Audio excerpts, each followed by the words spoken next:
కోవూరు మండలం గాంధీబొమ్మ సెంటర్ వద్ద వెలసి ఉన్న శ్రీ కోదండరామస్వామి దేవస్థానంలో తొలి ఏకాదశిని పురస్కరించుకొని ఆలయంలో అర్చకులు శ్రీకాంత్ శర్మ ప్రత్యేక పూజలు హోమాలు నిర్వహించారు. ఈ సందర్భంగా ఆలయ చైర్మన్ మరియు ఉభయకర్తల సహకారంతో 15 రకాల పుష్పాలతో స్వామి అమ్మవార్లకు అభిషేకం నిర్వహించారు. భక్తులు విశేష సంఖ్యలో విచ్చేసి స్వామి అమ్మవారికి జరుగు పూలాభిషేకాన్ని తిలకించి స్వామివారిని దర్శించుకొని తీర్థ ప్రసాదాలు స్వీకరించారు.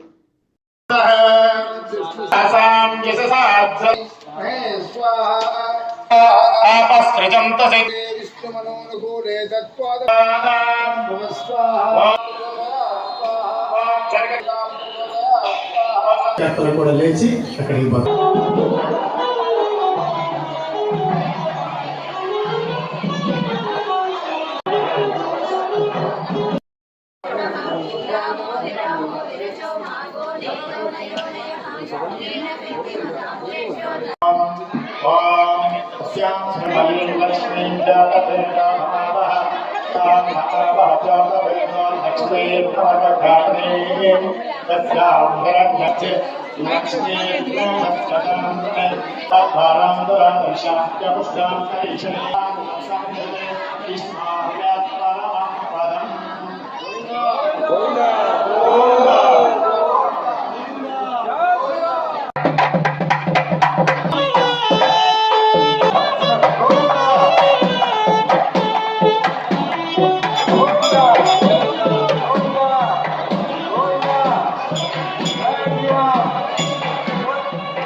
ఏమయ్యా